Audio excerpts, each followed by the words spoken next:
here's the question. Do you have a video of Alan Guth and Alexander Vilenkin saying the VGA theorem doesn't imply an absolute beginning to the universe? The answer is yes. Yes, I do have this. Appreciate the donation. Really helpful. Here is the answer to your question. This is on Skydive Phil's channel. The topic is physicists and philosophers rely on the Kalam, blah, blah, blah. Here is exactly.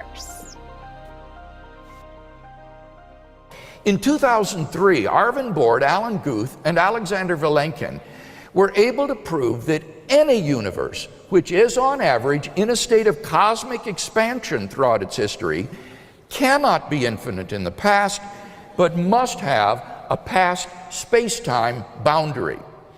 What makes their proof so powerful is that it holds regardless of the physical description of the very early universe.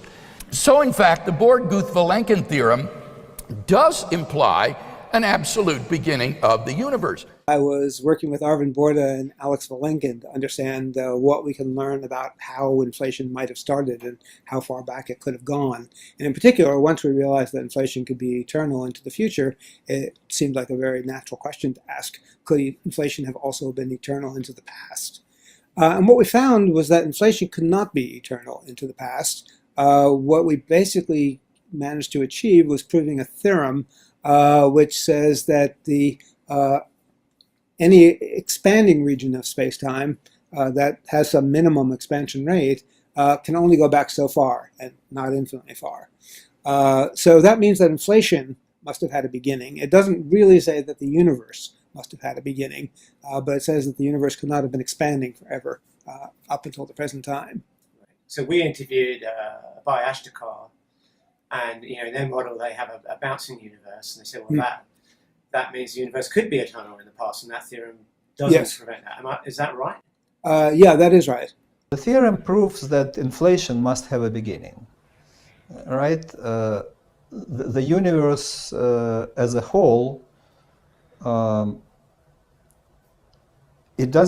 theorem doesn't say that. It says that the expansion of the universe must have a beginning, right? So, but it opens the door somewhat for alternatives.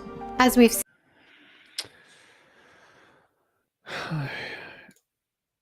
All right, so there it is, the video that you asked for. There it is. For anybody else, anybody interested in sending me questions on PayPal, you can PayPal me here. And if you want me to do a response video or find some paper or something you want that you can't find, PayPal me here, include it in the questions. You might want to include your email in the questions so I can contact you, because it doesn't list that in PayPal. Or I can just post a video on YouTube like this one. So thanks again for the PayPal donation. Really appreciate it. And if